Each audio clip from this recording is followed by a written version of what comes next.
आज के शो में। दुश्मन अमन की तबाही का ख्वाहा, अंदरूनी सियासी खलफशार, आखिर कब तक?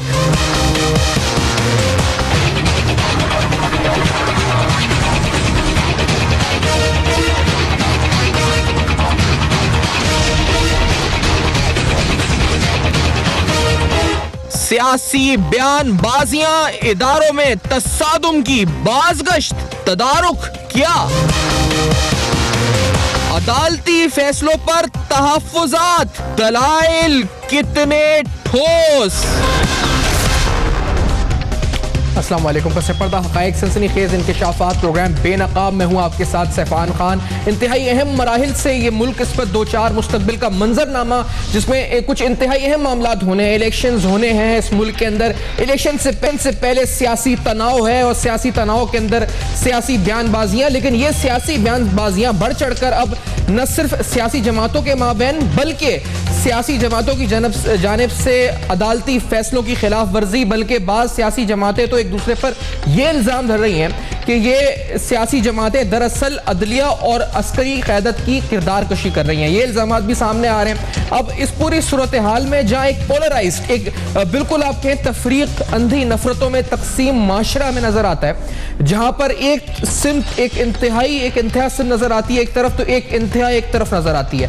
इस सूरत हाल से दो चार इस माशरे में पाकिस्तान को आगे इंतखाबात की तरफ बढ़ना है, जहाँ एक्सपेक्टेड ही है कि मजीद खलफशार या मजीद डिवीजन होगा, जो एक नेचुरल पॉलिटिकल प्रोसेस है। लेकिन क्या हम इस नेचुरल जो भी अब आगे होना है, जो डिवीजन है, इसको बर्दाश्त कर सकते हैं, नहीं कर सकते? मैं बिलखुसूस जो अल्फाज का चुनाव है, जो तकारीर रिसेंट हुई हैं, वो पाकिस्तान तहरीक इंसाफ के चेयरमैन इमरान खान साहब हुई हो या नवाज शरीफ साहब की तरफ से तहरीक का ऐलान हो, उसके जवाब में इमरान खान साहब का बयान हो, उन तमाम चीज़ों को सामने रखते हुए और उन अल्फाज की जो जो उनके असरात मुरतब होंगे पाकिस्तानी माशरे पर, रियासत पर, सियासत पर आऊँगा। लेकिन पहले खान साहब की बात सुनते हैं जो उन्होंने हालिया तकरीर में करी, और जब नवाज शरीफ साहब ने तहरीक की बात करी तो खान साहब की तरफ से जवाब में क्या कहा गया, जरा ये सुने। नवाज शरीफ रायबरेली में बैठे हो, मेरी जरा ये बातें सुनो। पहले तो मैं सवाल ये पूछता हूं कि तुमने कभी जिंदगी में तहरीक चलाई है? कभी गीदड़ तहरीक चला सकता है? गीदड़ जो बुज़दिल आदमी होता है वो कभी भी स्टैंड नहीं ले सकता। क्या तुम्हारी पार्टी ने तहरीक चलाई थी जब मुशर्रफ ने पकड़ के तुम्हें जेल में डाल दिया था? सियासी बयानिया ये है, और खान साहब ने तो उन शख्सियात के नाम भी गिनवा दिए जिन शख्सियात पर हुकूमत में आने के बाद वो अकाउंटेबिलिटी कोर्ट्स में या अकाउंटेबिलिटी की मुहिम के तहत जिन्होंने करप्शन अगर मुबैयन तौर पर की है, जिनका ताल्लुक नून लीग से है, साद रफीक का नाम लिया, दीगर, और राना सनाउल्लाह का तो उन्होंने कहा जी चेहरे से ही डाकू लगता है या चोर लगता है, तो उनके नाम भी खान साहब ने गिनवा दिए जिनके खिलाफ हुकूमत में आने के बाद शायद उनकी हुकूमत कार्रवाई करे, वो पैसा लूट मार का जो भी है वो निकलवाए।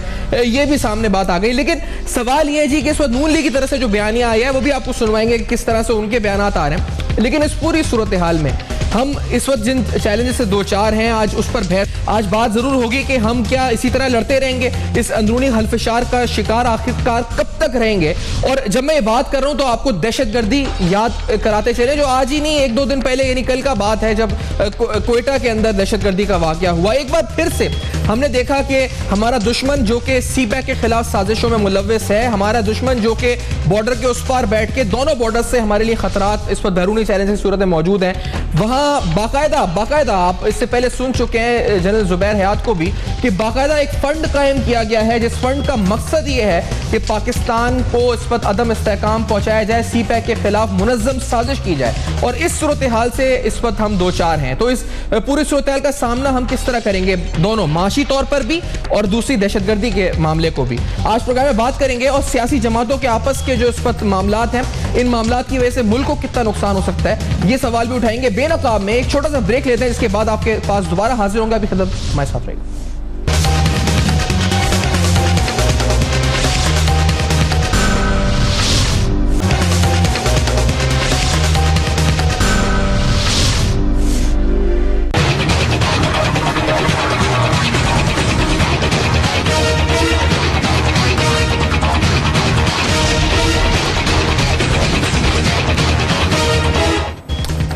Welcome back. आप देख रहे हैं बेनकाब। मुल्क के बदलते हुए सियासी माहौल और इस सियासी माहौल में ये जो अंदरूनी खलफशार कब तक बर्दाश्त कर सकते हैं जब बैरूनी दुश्मन का सामना अंदरूनी तौर पर इस वक्त बिखरे हुए या फिर एक पोलराइज्ड माशरा, अंधी नफरतों में तकसीम माशरा, आखिरकार कब तक और इससे कितना नुकसान होने लगा है। हालिया दिनों में कोयटा में हमने दहशतगर्दी देखी है और इससे पहले पहला वाकया नहीं है ये, इससे पहले हमने एक तवातुर के साथ दहशतगर्दी होते हुए देखी है। बिलखुसूस सीपैक के खिलाफ भारतीय फंड्स के सामने आने के बाद हमने देखा है तवातुर के साथ हमारे सिक्योरिटी फोर्सेस को निशाना बनाया गया है, हमारे जवानों को शहीद किया गया है, आवाम को निशाना बनाया गया, कल भी आवाम को निशाना बनाया गया। इस सूरत हाल में जाना चकज़ई साहब नून लीग के सीनियर रहनुमा हमारे साथ इस्लामाबाद में मौजूद हैं। इफ्तिखार दुरानी साहब पाकिस्तान तहरीक इंसाफ के सीनियर रहनुमा है, मीडिया डिपार्टमेंट को भी हेड करते हैं वहाँ के, हमें इस्लामाबाद में ज्वाइन कर रहे हैं। नाज बलोच साहिबा पाकिस्तान पीपल्स पार्टी से टेलीफोन कॉल पर और कुछ देर में कराची स्टूडियोज में साथ होंगी। दुरानी साहब पहले आपसे बात करना चाहूंगा, ये क्या आपको लगता है सियासी माहौल है और इस माहौल के अंदर आपको लगता है कुछ तहरीक शुरू हो रही है? अभी खान साहब भी कह रहे थे मियां साहब आप तहरीक नहीं निकाल सकते, वो अदलिया मुखालिफ तहरीक है, फौज मुखालिफ तहरीक है, वो अदलिया के फैसलों के खिलाफ तहरीक है, वो मुल्क के अंदर सियासी शऊर बेदार करने की तहरीक है, मुझे क्यों निकाला तहरीक है। कौन सी तहरीक है इफ्तिखार दुरानी साहब आपकी नजर में, क्या होने लगा है मुल्क में? बिस्मिल्लाहिर्रहमानिर्रहीम जी, ये टोटल जंग जो है 300 अरब रुपयों की है जो मनी लॉन्डर की है, मियां नवाज शरीफ ने इस मुल्क से चोरी की हैं और बाहर लेके गए हैं। ये टोटल जंग उसकी है। इस वक्त 3 तरह के तरीक़ेकार वो इस्तेमाल कर रहे हैं। एक अदलिया और फ़ौज के ख़िलाफ़ उनकी जो है साइबर अटैक है, जो कि पहले डॉन लीग की सूरत में आया, फिर उसके बाद दूसरे में इन्होंने नामूस रसालत बिल के थ्रू किया और अब अदलिया के ऊपर इन्होंने वार किया हुआ है। ये एक जो है मुनज़्ज़म जो है इनकी एक कैंपेन है जो ये चला रहे हैं और टोटल मकसद इनका सिर्फ एक ही है कि मेरे 300 अरब रुपए बच जाएं। दूसरा जो अपने भाई के साथ उनकी जंग जारी है जो कि सियासी जंग है, उसको बचाने के लिए ये कैंपेन चला रहे हैं और बताना चाह रहे हैं लोगों को कि शायद ऑल इज़ वेल। ऐसी बात नहीं है, ये टूट फूट का शिकार ये जो मुल्क में दहशतगर्दी हो रही है इफ्तिखार दुरानी साहब, इनके आपस में ग्रुपबंदी है, ये दहशतगर्दी हो रही है, मुल्क में लोग शहीद हो रहे हैं, फौजी शहीद हो रहे हैं। इस पर हमारे कल हमने देखा कि मासूम के जो क्रिश्चियंस थे उनको जहां बाग वो मारे गए सारे। उसके अलावा मुसलसल तवातुर के साथ हमले हो रहे हैं। इफ्तिखार दुरानी साहब, माशी तौर पर अलग चैलेंज से सामने है। आपको नहीं लगता कि आप समेत इमरान खान समेत किसी को फिक्र है इन तमाम मामलात की? दुरानी साहब नहीं, हम तो देखें जी एज एन अपोजिशन हम रेगुलरली बात करते हैं, हम इसको हाईलाइट करते हैं। ये काम हुकूमत का है, हमारा काम है इनको आइडेंटिफाई करके देना। नायब के जो है नेशनल एक्शन प्लान के 19 नुकात वो थे जो सिविलियन गवर्नमेंट ने लेके आने थे। एक पॉइंट उनका जो था वो नेक्टा को फहाल करने का था। उसके बाद ये सारे के सारे इंटेलिजेंस बेस्ड ऑपरेशन हैं, उसमें हमने सारा का सारा जिम्मा जो है पाक फौज के हवाले कर दिया। उन्होंने ज़रब अज़ब शुरू किया, उन्होंने फाटा के रीजन में ऑपरेशन शुरू किया और बहुत अमन वो लेके आ चुके हैं। रोज़ाना के हिसाब से हमारी शहादतें होती हैं, लेकिन सिविलियन हुकूमत की कारकर्दगी आपने देख ली है। मिनिस्ट्री ऑफ इंटीरियर की कारकर्दगी सिर्फ ट्विटर पे थी, जबकि यहाँ पे धरना हुआ उनकी आपने असल जो कैपेसिटी थी वो देख ली थी। 300 को इन्होंने पैसे नहीं दिए क्योंकि इनका टोटल गेम जो है वो एक ही पॉइंट एजेंडा है, 300 अरब रुपए बचाना मियां नवाज शरीफ। और तीसरी बात जो इनका है वो इनकी है इंटेलिजेंस ब्यूरो। इंटेलिजेंस ब्यूरो को ये यूज करते हैं। मेरी बात सुन लें जी। जी फरमा लें जी सर, मुझे ये बात कंप्लीट करने दीजिए। जी इंटेलिजेंस ब्यूरो जो है ये इंटेलिजेंस बेस्ड ऑपरेशन होते हैं सारे के सारे। आपने पाक फौज पे छोड़े हुए हैं, आपके पास एक आईबी बड़ा पोटेंट के इदारा है जिसको आप सियासतदानों के खिलाफ इस्तेमाल कर रहे हैं। ये रिकॉर्ड पे चीज़ मौजूद है कि तमाम की तमाम आईबी जो है ये PML नून को जो है हेल्प आउट करने के लिए काम कर रही है और अगले इलेक्शन की तैयारी कर रही है। इलेक्शन सेल इन्होंने क्रिएट किया है वहाँ पर और ये तमाम का तमाम जो इनका ये क्योंकि 2013 में भी इन्होंने ये काम किया, अभी 2018 के लिए प्लान कर रहे हैं और वहाँ पर एक अदद शख्स जो कि तीसरी एक्सटेंशन लेके बैठा हुआ है, उनका काम है इंटेलिजेंस बेस्ड ऑपरेशन को काउंटर करना। उनका काम सियासत में आना नहीं है। इन्होंने उसको यूज़ कर रहे हैं रियासती इदारों को, एक रियासती इदारों को हमला कर रहे हैं और दूसरी तरफ रियासती इदारे को यूज़ कर रहे हैं अपने गुट के लिए। ये वजह है जिसकी वजह से ये ऑपरेशन। ऐसे वक्त में जान सकते दूसरी बात जब मैं जवाब ले लूं, इस्तिग़फ़ार साहब मुझे मौका दीजिए कि जान सकते साहब ऐसे वक्त में जब मुल्क को दहशतगर्दी का सामना है, जो बैरूनी दुश्मन है वो मुल्क के इदारों के खिलाफ साजिशें कर रहे हैं। पाकिस्तान तहरीक इंसाफ एक बड़ी मुतहरिक जमात है पाकिस्तान की, वो आप पर इल्ज़ाम ये लगा रही है कि आपके लीडर अस खुद पाकिस्तानी इदारों के खिलाफ साजिशें मुलव्विस हैं, वो उन इदारों को कमजोर कर रहे हैं अपने 300 अरब बचाने के लिए। तो ये वाकई में सर क्या इलेक्शन का नारा है या फिर ये वाकई में आप लोग कर रहे हैं, इस मुल्क को नुकसान पहुंचा रहे हैं आपके लीडरान इस तरह की स्टेटमेंट्स देके जो मुसलसल आ रही हैं? जान साहब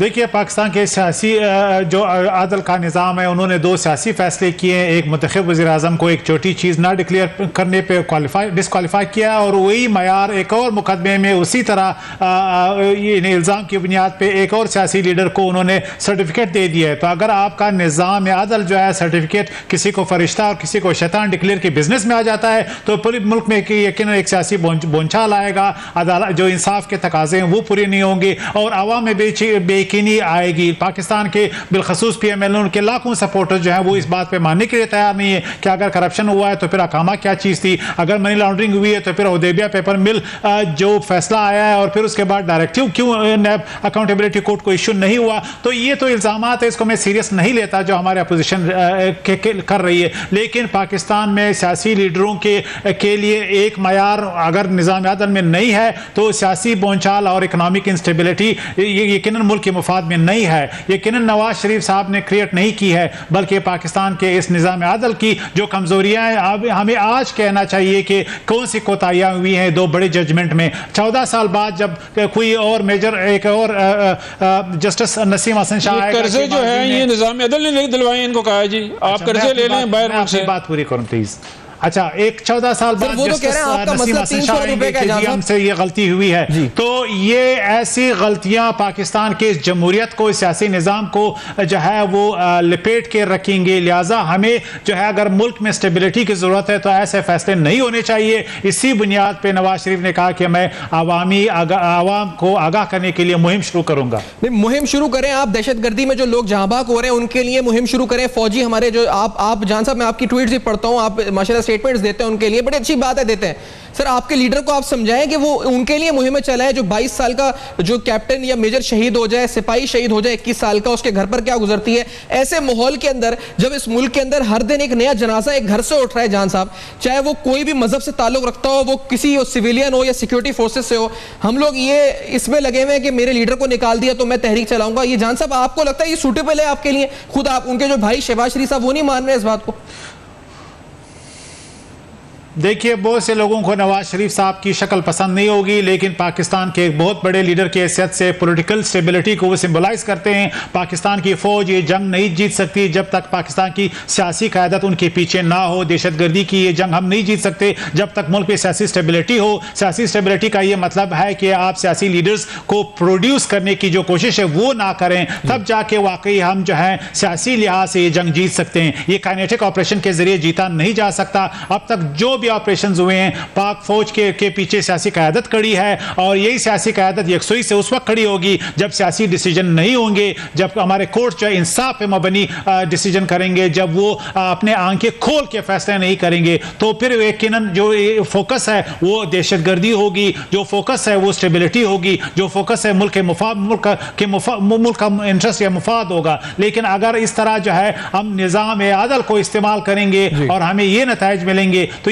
यकीनन जो है जो डाइवर्जन है पॉलिटिकल फोर्सेस का वो कहीं और होगा, उनकी एनर्जी कहीं और सर्फ होगी। जी नाज बलोच साहबा, ये जो नून लीग का मौकिफ है, अभी आपने पीटीआई का मौकिफ सुना है, ये तो हमें लग रहा है कि इस वक्त जो मुल्क को जो चैलेंजेस दरपेश है उसकी वजह निज़ाम अदल है सब कुछ, और कोई किसी की गलती इस वक्त एज सच नहीं है। निज़ाम अदल अदम इस्तेहकाम पैदा कर रहा है, जो जाना चाहिए साहब कह रहे हैं। नाज साहबा, आपका ओपिनियन इस बारे में क्या? क्योंकि ये तो बड़े अहम मामलात हैं और हम दहशतगर्दी, मईशत, इन तमाम चीज़ों को छोड़ के इन पर लगे हुए हैं, क्या ये सही है?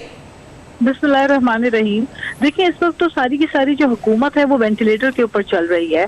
आप देख रहे हैं कि वजीर खजाना बैरून मुल्क जो है वो अचानक से बीमार हो गए। जैसे ही उनको पता चलता है उनके केसेस खुलना शुरू हुए, तो ट्विटर के ऊपर तो मरीम नवाज साहिबा ने बड़ी ट्वीट की है कि जी माशी बदहाली से मुल्क को निकाला है। ये किस मुल्क की बात करी, कौन से मुल्क की माशी बदहाली का किस्सा सुना रहे हैं? यहाँ पे तो जो हालत हो गई है मुल्क की, जो मईशत का आपने हाल कर दिया हुआ है, तबाह हाल किया हुआ है। वजीर खजाना जो है वो मुल्क से बाहर है, कई महीनों से आते हैं और सिर्फ पेशी एक नैब के आगे हाजिरी देके फिर उसके बाद चले जाते हैं। ECL पे नाम है। ये सारे तमाशेबाजी पूरी कौम देख रही है। देखें, ये बातें वो करें कि उनके साथ विच हंटिंग हो रही है, जो कि अपोजिशन में हो तो ये बातें अच्छी लगें। आप हुकूमत में हैं, वजारत उज़्मा आपके पास है, पूरी मशीनरी गवर्नमेंट की आपके पास है, फिर भी आप रोना रो रहे हैं। आपको तो चाहिए ये था PMLN को कि वो अपनी परफॉर्मेंस प्रूव करने का मौका मिला है। पहली दफा देखिए, ये ट्रेंड पीपल्स पार्टी को ये सहरा जाता है और अप्रिशिएट करना चाहिए दूसरी जमातों को इस बात को कि पीपल्स पार्टी ने वाहिद दफा पाकिस्तान में 5 साल जमहूरियत के पूरा करके ट्रांजिशन ऑफ पावर बड़ी स्विफ्टली मूव करके इनको हुकूमत मिली और मौका फराहम हुआ एक पॉलिटिकल पार्टी को कि वो अपनी डिलीवरी करके अपनी कारकर्दगी परफॉर्मेंस के थ्रू अगली अपनी गवर्नेंस के थ्रू साबित करे कि वो कितनी जमहूरी है। लेकिन यहाँ पे तमाम इदारों का जो इन्होंने तबाहकुन हाल किया हुआ है और फिर ऊपर से जो अपना खलफिशार इनका है विद इन द पार्टी और विद इन द फैमिली जो इनके इश्यूज आ रहे हैं कि अगला जो है पार्टी का लीडर कौन होगा। मियां नवाज शरीफ साहब अपनी साहबजादी को आगे प्रमोट करना चाहते हैं और पार्टी की तमाम भागदौड़ उनके हाथ देना चाह रहे हैं। हमजा शहबाज और शहबाज शरीफ जो है वो एक अलग लाइन और डायरेक्शन अख्तियार किए हुए हैं। तो और चौधरी निसार की स्टेटमेंट्स आती है वो कुछ और तरफ बात कर रहे हैं। तो विद इन द PMLN इतनी सारी जो दड़ेबंदियां हो चुकी हैं तो वो पार्टी भी नहीं संभल रही है। और फिर आप पार्लियामेंट की अगर सूरत हाल देखें तो पार्लियामेंट के अंदर जो हुकूमत की एक गैर हाजिरी है वो इतनी हैरानकुन और खौफजदा है, बहुत ही खौफजदा है और बहुत ही डैमेजिंग है फॉर द डेमोक्रेटिक प्रोसेस। आप क्या मैसेज दे रहे हैं कि आपके लिए पार्लियामेंट, जिस पार्लियामेंट के लिए आप सड़कों पे आए, जिस पार्लियामेंट और जिस जमहूरियत के लिए इस मुल्क के अंदर मोहतरमा बेनजीर भुट्टो ने शहादत दी अपनी, उन्होंने इतनी अजीम कुर्बानी दी इस जमहूरियत को रिस्टोर करने के लिए। ये क्या जिम्मेदारी अब नहीं आयद होती उन तमाम जमातों पे जमहूरियत के जो राग लाते हैं, जो जमहूरियत के नारे लगाते हैं। नाज़ आप यहाँ पे पहुंचती भी हैं, फिर हम मजीद क्योंकि इस पे डिटेल में बात भी करते हैं, नुकात सारे अहम है। इफ्तिखार दुरानी साहब, क्योंकि ये नाज बलोच भी कहती हैं, अभी जान साहब ने तो बोला है कि अदम इस्तेहकाम जो है उसकी वजह निज़ाम अदल है और जो फैसले आ रहे हैं वो है। मैं इफ्तिखार दुरानी साहब स्पेसिफिकली अगर आपसे पूछूं तो आपको लगता है दहशतगर्दी, क्वेटा में नेशनल एक्शन प्लान की लैक ऑफ इंप्लीमेंटेशन, जो मुल्क को माशी चैलेंजेस का दरपेश सामना है, सर क्या ये वजह अदम इस्तेहकाम की निज़ाम अदल है इस वक्त? इफ्तिखार दुरानी साहब, do you agree with this? देखें जी, जान चकजई साहब की जो स्टेटमेंट थी वो कन्फेशनल स्टेटमेंट थी अपनी हुकूमत की तरफ से। ये उनके स्पोक्स पर्सन है और उन्होंने कहा कि ये तमाम जो इस वक्त हो रहा है मुल्क में, सियासी इस्तेकाम जो नहीं है और माशी इस्तेकाम नहीं है, वो उसका वजह निज़ाम अदल है। जब एक हुकूमत जो इस वक्त मौजूद है वो जब इस चीज़ को कन्फेस कर लेती है तो आपको अंदाज़ा लगाना देना चाहिए कि हुकूमत खुद मुलव्वस है इस चीज़ में। हुकूमत इसमें खुद मुलव्वस है, चाहे वो सियासी इस्तेकाम की बात है चाहे माशी इस्तेकाम की बात है। अभी इनके 4.5 साल गुजर गए हैं। ये लोग कहते थे कि जी हमारे पास जो है एक तजर्बेकार टीम है, हम लोगों के पास तजर्बा है, हम आके यहाँ पे दूध की नहरें चला देंगे। अभी जब ये नाकाम हुए हैं यहाँ पे तमाम लोग, हम अभी कराची में थे, फेडरेशन चैम्बर ऑफ कॉमर्स ने हमें बताया, वो रो रहे थे तमाम ताजर। उन्हें कहा कि जी हमारी बरामदात जो है गिर गई हैं, हमारी दरामदात बढ़ गई हैं। वो ये रो रहे थे उसके ऊपर, वो कह रहे थे करेंसी जो है डिवैल्यू होना शुरू हो गई है। उसके बाद उन्होंने कहा कि जी FBR जो है हमारा, वो जो हमारे साथ बड़े सलूक जो उनका है वो डिस्क्रिमिनेटरी एटीट्यूड है हमारे से और वो बेसिकली पुलिसमैन का रोल प्ले कर रहा है। इस वक्त 90% जो है आपकी इकॉनमी चल रही है इनडायरेक्ट टैक्सेशन पे, क्योंकि जो इनके हमारे जितने भी हुक्मरान हैं वो मुल्क से बाहर रहते हैं, उनको नहीं पता कि गरीब का चूल्हा कैसे चलता है। इन लोगों को इल्म नहीं है, ये लोग मुलव्वस हैं दोनों चीज़ों में। अदम इस्तेकाम जो सियासी है इसके ऊपर मलबा सारा डाला जा रहा है, वो एक चीज़ पे है और वो है अदलिया। अदलिया ने जाना जगजई साहब ने बड़ी खूबसूरती से कहा कि जी उन्होंने ये फैसला दे दिया। और भाई इमरान खान ने 60 डॉक्यूमेंट जमा कराए हैं, सन 71 से लेके 89 तक रिकॉर्ड सारा जमा कराया, उनका कोई कंपैरिजन नहीं है। वो पब्लिक ऑफिस होल्ड नहीं कर रहे थे। ये जो फैसला आया इसमें 3 वॉल्यूम में लिखा हुआ है 300 अरब रुपए कैसे गए। इसाक डार ने हुदैबिया में लिखा, ये नायब के जो प्रोसिक्यूशन थी उनके साथ मिली हुई थी। ये तमाम अदम इस्तेकाम सिर्फ एक वजह से है कि हुकूमत की नाअहली। हम इसलिए कह रहे थे आम इंतखाबात की तरफ जाएँ, नई हुकूमत आए, अवाम की ताकत उनके पीछे होगी और ये तमाम मसाइल हल करेगी। लेकिन ये कुर्सी से चिमड़े हुए हैं, एक वजह है उसकी कि जी 300 अरब रुपये बचाना है, उसके लिए चाहे मुल्क जो मर्जी कीमत अदा कर दे। जहां साहब यही बात है आपकी, इस वक्त कन्फेशन भी वो कहते हैं आपने कर लिया है और ये 300 अरब का ही मामला सारा इस वक्त है कि आप लोग चिमटे में। मेरा सवाल सिर्फ ये है जी जहां साहब के ये आप तो खुद बलूचिस्तान को देख रहे हैं ना सर जहां साहब, वहां पर जो दहशतगर्दी का सामना है भारत से, अफगानिस्तान से, हमें बड़े कॉम्प्लिकेटेड चैलेंजेस का सामना इस वक्त है जहां साहब। उस वक्त आपके जो यही अदालत, निज़ाम अदल, ये सब चीजें आप करते रहेंगे तो क्या होगा मुल्क का, किधर जाएगा मुल्क, आप अगर यही सी बातों पर लड़ते रहेंगे जहां साहब आपस में? देखिए, पहली बात ये कि सियासी इख्तलाफात अपनी जगह पे, गवर्नमेंट पे तनकीद अपोजिशन का हक है, लेकिन ये हमें मानना पड़ेगा कि सियासी निज़ाम अदल की वजह से आज मुल्क में स्टॉक एक्सचेंज क्रैश हो गया है। आलमोस्ट आज जो है रुपया डिवेल्यूएशन की तरफ जा रहा है। फॉरेन इन्वेस्टर जो है, बिलखसूस यूरोपियन इन्वेस्टर्स, वो सेकेंड थाट कर रहे हैं। और पाकिस्तान में ब्लूमबर्ग और फाइनेंशियल टाइम्स और गार्डियन ये अखबार लिख रहे हैं कि पाकिस्तान में एक माशी इंस्टेबिलिटी पैदा होने के लिए परतोल रहे हैं। तो ये तमाम ऐसे इंडिकेटर्स हैं जिससे लग रहा है कि जो फैसले निज़ाम अदल की वजह से हुए हैं वो पाकिस्तान की मीशत और पॉलिटिक्स पे अच्छे नहीं हुए हैं। दूसरी बात यह कि पाकिस्तान के 110 मसाइल हैं, लेकिन अगर पॉलिटिकल स्टेबिलिटी इस मुल्क में रहती है, जो बुनियादी क्रूशल चीज़ है, तो बाकी चीज़ों पर फोकस हो सकता है, क्योंकि पॉलिटिक्स ने मसाइल हल करने हैं। अगर पॉलिटिक्स में जो है वो स्टेबिलिटी नहीं है, अगर आप इस तरीके से दरों के जरिए, सियासी फैसलों के जरिए एक हुकूमत को चलता करने की कोशिश करेंगे, तो यकीनन आप फिर गिला नहीं करेंगे कि हुकूमत का फोकस कहाँ है। अगर आप हर महीने, हर 6 महीने के बाद इस रियासत को बनाना, रियासत पे तुले रहेंगे, तो ये नहीं हो सकता कि पाकिस्तान में जो है कोई भी हुकूमत अपने मैंडेट के मुताबिक डिलीवर कर सके। हमने बुनियादी चीजों पर डिलीवर किया है। तो इमरान खान कह रहे हैं आप तहरीक चला नहीं सकते, अभी हमने सुना है। वो कहते हैं तहरीक तो मैं चलाऊंगा, अगर आपने आप अगर तहरीक निकालते हैं तो वो भी तहरीक तो ये नवाज शरीफ साहब निकाल रहे हैं ना सर, हुकूमत आपकी, किसके खिलाफ तहरीक निकालेंगे आप? वजीर आला पंजाब आपके, वजीर आजम आपके, किसके खिलाफ तहरीक निकालेंगे? जान साहब अपनी हुकूमत के खिलाफ तहरीक निकालेंगे? पाकिस्तान के आवाम को हम इन्फॉर्म करेंगे कि कितनी बड़ी बेइंसाफ़ी हुई है। पाकिस्तान का निज़ाम अदल सियासी फैसले करने लगा है, लिहाजा जब तक पाकिस्तान के निज़ाम अदल में इस्लाहात ना हो, ये मुल्क आगे नहीं बढ़ सकता। इसके लिए कैंपेन होगा, पाकिस्तान के आवाम इसमें पार्टिसिपेट करेंगे। और इमरान खान ये भूल गए कि निज़ाम अदल को रिफॉर्म लाने के लिए जान सकते साहब, आप समझते हैं बेहतर एक कोर्ट के अंदर 25-25, 30-30 साल एक आदमी का मुकदमा चलता है, अपील के लिए जाता है 25 साल उस क्रिमिनल जस्टिस सिस्टम में जहां पर बेलें मिल जाती है बड़े बड़े मुल्जिमान को। सर वो आपको जब याद नहीं आता, जब हुकूमत में होते हैं, हुकूमत छूट जाती है, तो फिर आपको उस सिस्टम की जब खुद निकल गए तो याद आ रहा है कि इसको रिफॉर्म्स लाने, वो भी अपने मकसद के लिए। जान साहब, आवाम की फिक्र तो अभी भी नहीं लग रही मुझे आपको। पहली बात यह कि जुडिशरी इस्लाहात जो है वो गवर्नमेंट नहीं करती, वो जुडिशरी ने करने हैं। खुद चीफ जस्टिस साहब ने माना है कि एक ब्रेक के बाद इस बात का जवाब, एक ब्रेक के बाद ले लेते हैं। एक ब्रेक है, एक ब्रेक के बाद आते हैं फैयाद दुरानी साहब, नाज बलोच साहब अभी हमारे साथ होंगी। एक छोटा सा ब्रेक लेते हैं। अहम तरीन मामलात, मुल्क को दरपेश चैलेंजेस और हमारे सियासतदानों की तरजीहात आखिर क्या, इस ब्रेक के बाद जानते हैं।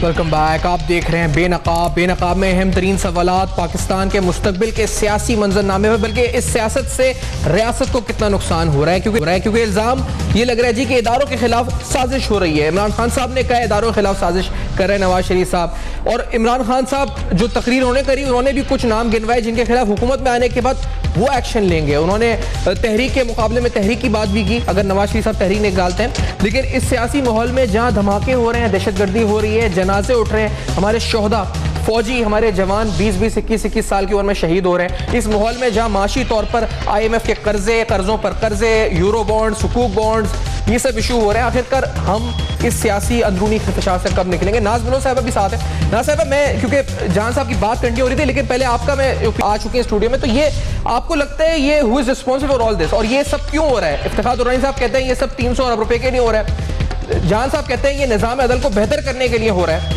आपके नजदीक क्या वाकई में ये नून लीग अच्छी कोई नियत के साथ आगे बढ़ रही है, या बड़ा नुकसान होने लगा इससे मुल्क का? क्या होगा नाज? देखिए 300 अरब तो मैं समझती हूँ बहुत छोटी सी बात है इनके लिए। जितना ये मुल्क को लूट चुके हैं, अरबों रुपए की मनी लॉन्ड्रिंग जिस तरह हुई है, जिस तरह टैक्स इवेजन हुई है, जिस तरीके से इन्होंने मुल्क की इकॉनमी का बुरा हाल किया है, उसके ऊपर तो मैं समझती हूँ कि अब देखें इनके पास अखलाकी मॉरल जो जवाज़ है वो तो इनके पास बचता नहीं है। आफ्टर द नाअहली फैसला, जो नाअहली का फैसला आया, उसके बाद इनके पास देखिए अगर गवर्नेंस होती, मैं आपसे यही गुजारिश कर रही थी कि अगर गवर्नेंस होती, अगर परफॉर्मेंस होती, अगर पार्लियामेंट का इस्तेकाम रखना इनका एजेंडा होता, अगर पार्लियामेंट की मजबूती इनका एजेंडा होता, अगर जमहूरियत को स्ट्रेंथन करना इनका एजेंडा होता, तो आज आपके सामने रोजगार के मौके लोगों को मिले होते, बेरोजगार नौजवान आपको नहीं मारे फिर रहे होते इस मुल्क के अंदर। यहाँ पे आपको मुल्क की इकॉनमी की जो सूरत हाल है वो बेहतर नजर आई होती। सर्कुलर डेट का जो वादा सागदार ने किया बजट में चिल्ला के कि जी सर्कुलर डेट को हम खत्म कर देंगे, आज मैं पूछती हूँ सागदार डार साहब जो कि अलील हैं और पता नहीं क्या बरतानिया में अपना इलाज करवा रहे हैं, तो वो बताना पसंद फरमाएं कि सर्कुलर डेट आज कहां से कहां पहुंच गया है।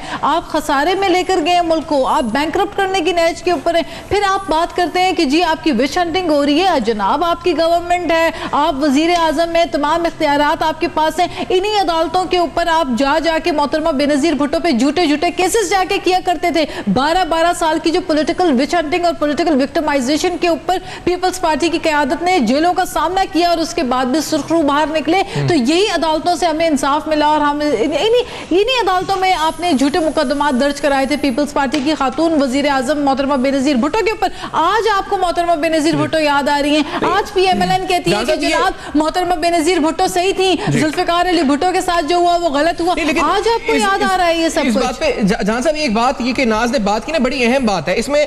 मैं आपने बोला बड़ा अच्छी बात है कि पॉलिटिकल इंजीनियरिंग नहीं होनी चाहिए, गैर रियासती या गैर मुंतखब इदारों को ये तमाम फैसले नहीं करने चाहिए कि इसको सियासत में रहना नहीं रहना। सर ये कहने से पहले 2012 में यूसुफ रज़ा गिलानी साहब को जब निकाला गया था तो वेलकम किया था, खुशामदीद कहा था फैसले को। तो आपको लगता नहीं है कि नजरियाती तौर पर नवाज शरीफ साहब को, क्यों आप नजरियाती कहते मैं हूं, तो पहले उस पर उन्हें कहना चाहिए, माफी मांगे जी कि मैं गलत था कि यूसुफ रज़ा गिलानी को निकाला गया, अदालत ने गलत तरीके से निकाला और मैं उस वक्त खुशामदीद कह रहा था अदालती फैसले पे, तो उस पर माफी मांगे, पिछले तमाम मामलों में माफी मांगे, फिर आगे की बात करें। जाना चकज़ई साहब, do you think this is the right strategy? अच्छा, तो आप कह रहे हैं कि चूंकि नवाज शरीफ ने वो गलती की है लिहाजा पाकिस्तान के निज़ाम आदल का ये चॉइस है कि वो किसी को जो है वो सियासी लाडला डिक्लेयर करें, किसी आप मानते वो गलती की थी? कह रहे हैं कि मैं कह रहा हूं आप मानते वो गलती थी या अभी आप नहीं मानते? मैं ये पूछ रहा हूं कि एक लीडर ने गलती की है जिसका मैं ये कह रहा हूं कि अगर एक लीडर ने गलती की है, जो जिसवी गलतियां करते हैं लीडर, नवाज शरीफ भी इंसान है, उन्होंने भी की है, लेकिन इसका मतलब हम ये लें कि निज़ाम अदल की ये चॉइस है कि उसके एतमाद ख़त्म हो, वो सियासी फैसले करे, वो एक कोई सियासी लाडला डिक्लेयर करे। एक और शख्सियत जिसका नाम सियासी लीडर मुशर्रफ साहब हैं, उनको जो है वो हिम्मत ही ना पड़े बुलाने की और इंसाफ का मयार सिर्फ एक शख्स के लिए हो जिसका नाम नवाज शरीफ है। तो ये निज़ाम अदल की क्रेडिबिलिटी का सवाल है। हमने इस सिस्टम को जो है बहाल करना है, वरना ये बात जो है फिर जो है ये इंसाफ जो है वो रोडों पे होगा, सड़कों पे होगा, क्योंकि अदालतें सियासी फैसला करने लगी तो ये जो है बिल्कुल किसी लाखों लोगों को एक्सेप्टेबल नहीं होगा और एक बड़ी सियासी पार्टी जिसका नाम PMLN है उनको एक्सेप्टेबल नहीं होगा।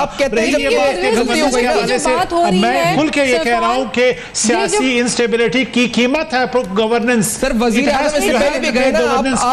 ये पॉलिटिकल इंस्टेबिलिटी की कीमत है। This is very good. आप मान रहे हैं कि आपके लीडर ने गलती करी है ना। आप यही मैं बोल रहा हूं कि वो नवाज शरीफ साहब आके पब्लिकली बोले कि मैंने गलती की थी, मैं यूसुफ रज़ा गिलानी के हटने पर मैं ये गलती का एतराफ। तो जाना चाहिए साहब टॉक शो में आपकी हद तक ये बड़ी अच्छी बात है, ये पब्लिकली नहीं होना चाहिए। गलती पीपल्स पार्टी के भी एतराज़ात दूर हो जाए, बाकी लोग भी आपको सुनते हैं, देखते हैं, फॉलो करते हैं, नवाज शरीफ साहब की फॉलोइंग है, वो भी कि हाँ मैंने गलती की थी 2012 में, मैं बड़े खुले दिल से तस्लीम करता हूं। मेरे ख्याल में आप नहीं सर, वो सहाफियों से बातचीत में ये नवाज शरीफ साहब ने बातचीत में जान साहब ने आपके सुनिए जी अभी आपने सवाल किया, सुनिए ना जी। आप सुनिए, आपके अल्फाज उन्होंने इस्तेमाल नहीं किए लेकिन उन्होंने बरमला कहा है कि वो गलत डिसीजन था, वो नहीं होना चाहिए। सहाफियों से बात करते हुए कहा था मुंतखब सियासी जी सुनिए, सहाफियों ने सवाल पूछा गैर रस्मी मुलाकात में, तो उन्होंने कहा एक सहाफी ने सवाल पूछा कि गलत या सही किया। हाँ, आपके फ्रेज आपके वर्ड इस्तेमाल नहीं किए लेकिन उनका स्पिरिट यही था, मानी यही थी। लिहाजा ये कहना कि माजी में मुझसे गलती हुई, आइंदा हम अब रिफॉर्म ना करें इदारों को, आइंदा जो है हम पॉलिटिक्स जो है मुल्क को आगे ना ले जा, ये कोई आर्गुमेंट नहीं है कि चूंकि माजी नहीं माजी में जो भी गलतियां हुई है रिफॉर्म इस वक्त की शदीद जरूरत है। बड़ी अच्छी बात है, रिफॉर्म जरूरत है। पब्लिकली वो सहाफियों से गैर रस्मी गुफ्तगू में जाना चाहिए। एक सहाफी ने सवाल पूछा था। खैर नाज़ा आप कुछ कहना चाह रही हैं इस बारे में? मैं ये कहना चाह रही हूँ कि तमाम बातों में जो भी जान जगज़ई ने जो बातें की हैं, उसमें एक बात सिर्फ जिसको मैं सिर्फ उनकी एक बात जो वो कर रहे हैं, परवेज मुशर्रफ की बात, तो परवेज मुशर्रफ की बात के ऊपर डेफिनेटली देखें यहाँ पे तो उंगलियां उठती हैं ना कि परवेज मुशर्रफ को क्यों इतना सेफ एग्जिट मिला हुआ है, क्यों नहीं उनको बुलाया जाता। आज जिन चीज़ों को हम भुगत रहे हैं, जो रिपरकशंस और जो हम हालात देख रहे हैं, मामला सिक्योरिटी के मामला है, ये उस वक्त की परवेज मुशर्रफ की पॉलिसीज़ का खमियाजा आज हम लोग भुगत रहे हैं ना। आज के जो हालात हैं, आज की जो पॉलिसीज होंगी उसको आने वाली नस्लें उसको फेस कर रही होंगी। अगर अच्छी पॉलिसी करेंगे तो आगे वाली नस्ल खुशहाल होगी, पुरअमन माहौल के अंदर सांस लेगी। अगर जो प्रीवियस जो परवेज मुशर्रफ के जो केसेस हैं, जो उनकी केसेस चल रहे हैं, उनको क्यों नहीं खोला जाता, क्यों इतना उनको सेफ एग्जिट दिया हुआ है, उनको भी बुलाना चाहिए ताकि ये जो तासुर है ये खत्म हो। देखें, और हमारे पास हर इदारों के लिए अक्रॉस द बोर्ड अकाउंटेबिलिटी इत्तेकाई अमल है। नवाज शरीफ साहब ने माजी में गलतियां की, ठीक है, परवेज मुशर्रफ को भी आना चाहिए, लेकिन ये आपका मुताला है, परवेज मुशर्रफ को भी आना चाहिए, करना चाहिए, क्योंकि परवेज मुशर्रफ वहां से बैठ के कहते हैं कि मुल्क के अंदर तवील अबूरी हुकूमत कायम होनी चाहिए। वो एक गैर आईनी बात है जो परवेज मुशर्रफ शोज में आके कर रहे हैं, हमारे शोज में कर रहे हैं, तो उस पर भी एक्शन होना चाहिए। पब्लिकली कह रहे हैं, परवेज मुशर्रफ ने अभी पिछले अपने इंटरव्यूज में बताया है कि एक प्रेशर डाला गया और प्रेशर के तहत उनको एग्जिट करके बाहर ले गए। तो व्हाट इज ही रिवीलिंग, वो क्या बातें कर रहे हैं? अच्छा, इस्लामाबाद में मेरी आवाज आ रही है? अगर अभी नहीं आया जी, इस्लामाबाद में अच्छा रिकनेक्ट कर रहे हैं लाइन को। तो जान चकजई साहब जो कह रहे थे कि बात हुई है पब्लिकली, मैं पब्लिकली चाहता हूं, जान साहब आप तक मेरी आवाज शायद अभी नहीं पहुंच रही, कि तो पब्लिकली देर से क्यों पब्लिकली उन्होंने ये बात कही? इस चीज का एहसास उनको तब हुआ जब उनके अपने ऊपर गुजरी है, तब उनको पता चल रहा है। पहले क्यों? देखें, ये रेस्टोरेशन ऑफ डेमोक्रेसी के लिए मोहतरमा बेनजीर भुट्टो ने एनआरओ और ये सारी चीजें जब ये सारी चार्टर ऑफ डेमोक्रेसी हुई और चार्टर ऑफ डेमोक्रेसी के तहत जब जमहूरियत को मुस्तहकम करने के लिए मोहतरमा बेनजीर भुट्टो ने अपना किरदार अदा किया, उन्होंने तो सबको एक पेज पे लेकर आई। आज सब पॉलिटिकल पार्टीज की जिम्मेदारी है, फर्ज है कि जमहूरियत को स्ट्रेंथन करें, क्योंकि अगर जमहूरियत को कुछ नुकसान पहुंचा तो कोई पॉलिटिकल पार्टी ये ना सोचे कि वो शेरवानी पहन के उनके वजीर आजम बनेंगे। अच्छा, हमारी मसला ये है जी, आवाज वहां तक पहुंच नहीं रही है, तो वो दोनों जो हजरात हैं मोबाइल में अपने शायद ट्वीट्स वगैरह कर रहे हैं, क्या कर रहे हैं, क्योंकि आवाज वहां तक नहीं आ रही है। तो नाज, मैं आपसे इस वक्त गुफ्तगू, ये जो आपका मुतालबा है, ठीक है, ये सब कुछ अपनी जगह ठीक है, लेकिन इस मौजूदा वक्त में जब ये तहरीक चलेगी तो आपको लगता है इलेक्शन के माहौल में, दहशतगर्दी के माहौल में, this is the right time ये तहरीक का होना चाहिए? It is very wrong time. मियां साहब का तहरीक करने का तो वक्त ही नहीं है, उनके पास परफॉर्मेंस और डिलीवरी का टाइम बहुत कम रह गया है। वो प्रूव करके दिखाएं जिस हालत में उन्होंने मुल्क को पहुंचा दिया है, उससे बाहर कौन निकालेगा? ये जिम्मेदारी वो किसके ऊपर डालना चाह रहे हैं? इतने कर्जों का बोझ डाल के आप हुकूमत किसी और के हवाले जब करेंगे तो वो क्या, किस तरीके से इस हुकूमत का पहिया चलेगा? और इन तमाम चीजों को बजाय ये कि अपनी परफॉर्मेंस को इंप्रूव करें, आप सेहत के शोबे में देखें, मैंने आपको हाईलाइट किया कि नौजवान बेरोजगार है, जॉब अपॉर्चुनिटीज नहीं है, जो एनर्जी क्राइसिस का हाल है, जो यहाँ पे मुल्की इनसिक्योरिटी, और फिर ऊपर से फॉरेन पॉलिसी के ऊपर आप देखें कि हुकूमत की कोई वाज़ेह प्लानिंग नहीं है। Where are we heading? मैंने जिस तरह आपसे कहा कि आज जो हम भुगत रहे हैं ये पिछले दौर के फॉरेन रॉन्ग पॉलिसीज का नतीजा है। तो आज हमारे पास कौन सी पॉलिसीज हैं? हुकूमत मिनिस्टर्स जो है सही है नाज, लेकिन टाइम भी नाज अपने इख्तिताम पर पहुंच चुका है। मैं आपका शुक्रिया अदा करूंगा और जान चकजई साहब का, इफ्तिखार दुरानी साहब से माजरत के साथ शुक्रिया अदा करूंगा। आखिर में उन तक आवाज नहीं पहुंच रही थी, इसलिए उनसे बातचीत नहीं हो सकी, लेकिन अहम तरीन औकात पर बात हुई है। सियासी मुस्तकबिल, रियासती मुस्तकबिल, मुल्क के अंदरूनी बैरूनी चैलेंजेस और उसमें ये तमाम सियासी माहौल जिसकी वजह